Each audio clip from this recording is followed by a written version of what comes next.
There's going to be a lot of competition for most of the items you'll be selling on eBay. It's helpful to separate real competition from the non-players in the online sales game. Let's review some basic tips for identifying your competition and making good decisions. First, you might consider using authentication and grading services. And when other people are listing their items on eBay, you look at the other competitors' listings. You might want to see if they've used authentication or grading. A lot of listings include indications of things like if you're selling autographs, you might have one of these companies authenticate it and make sure it's real. People who sell coins are definitely graded. And when you're talking about big money coins, most of your competition is going to have NGC or PCGS grading on their coins. Comic books as well. CGC is a common grading service, and you're going to see a lot of your sellers that are on eBay using these grading systems. So regardless of what you're selling, you might think about ways to grade the merchandise, especially in collectibles, to ensure that you're getting the most money you can, and your competitor probably is going to be doing the same as well. You can see a lot of listings on eBay have errors. I did a quick search for the word diamond spelled D-I-M-O-N-D, which is obviously a misspelling, and I found 190 listings on eBay with that keyword in it. The very first item is a genuine diamond ring, but I have a feeling this person's not going to be successful selling. So you can see the errors of other sellers, and you actually might be able to pick up merchandise by finding misspelled keywords and actually purchasing them at a much lower price than you might otherwise. So that's something to think about. I want to show you some terms and conditions for some sellers. I looked up this gold coin here, and I was impressed by the simple, clear, and understandable terms and conditions of this seller. This is a good role model for me, and I think it's been visually laid out nicely, and it's straightforward. It's not complicated. I think if you can model your terms and conditions similarly, you'll have buyers feeling confident and comfortable purchasing with you. Let's talk about shipping. A lot of sellers offer free shipping. You can see that nearly 750,000 listings on eBay are offering free shipping, and this is a good incentive for buyers to purchase. I mean, if they're buying down the street at the store, why would they want to have to pay shipping to purchase online? That's the mentality of a lot of buyers. So this is a way to be more competitive, and a lot of your competitors will also be offering free shipping as well. You can see that some sellers offer overnight shipping as an incentive, even though it's a premium service that costs more money.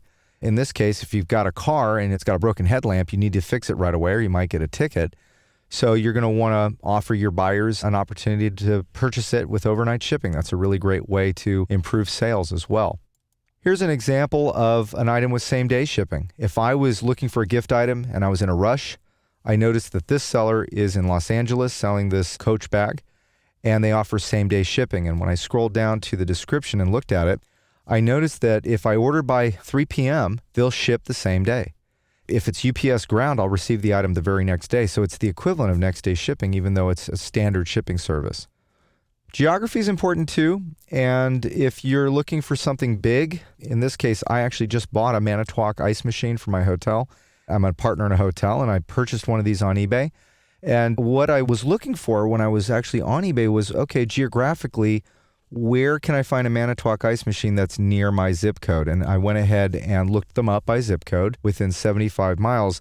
So if your competitors are offering local pickup, you should try to as well, because when somebody like me is purchasing an ice maker, I'm going to look for a seller who offers the local pickup service instead of having to use a freight company. Photographs are really important for your eBay listings, and when you look at your competitors' photos, you'll see the quality that they're putting out there. Make sure you're in line with what other sellers are offering in terms of presentation and photography.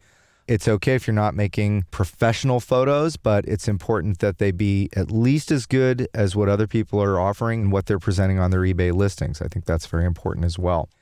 Let's talk a little bit about price. When you're thinking about how to price things on eBay, you don't necessarily want to be the low price leader. That's counterintuitive in my mind.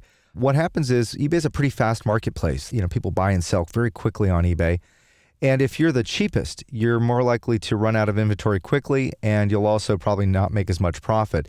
You want to price yourself somewhere in the middle range, and you don't want to be the lowest or the highest. If you have some patience and some time, you'll find that you are able to sell things at a little higher price. And I'll give you an example.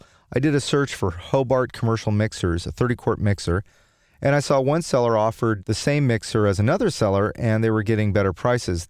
If you'll notice here, there's 3 different ones. There's one that sold for $900, one that sold for $1,500, and one that sold for $1,700. And you'll see that this person offered local pickup, whereas another offered free shipping and the other person offered only pickup as well.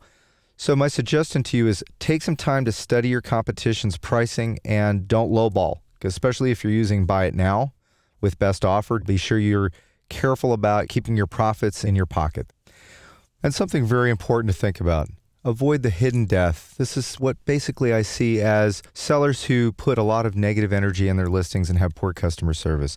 You don't want to say, I don't accept returns, or don't bid on my item if you're not intending to pay for it. Be positive with your customers. You're going to come across all types of competition on eBay, and you're going to learn from these other sellers, and you're going to become a better seller because of it. Top sellers are on eBay. There's also people that work from home. You want to absorb the various different tips and tricks from these sellers by reviewing their listings. That'll reveal a lot to you. When you're reviewing the competition, think about what you'd like to see.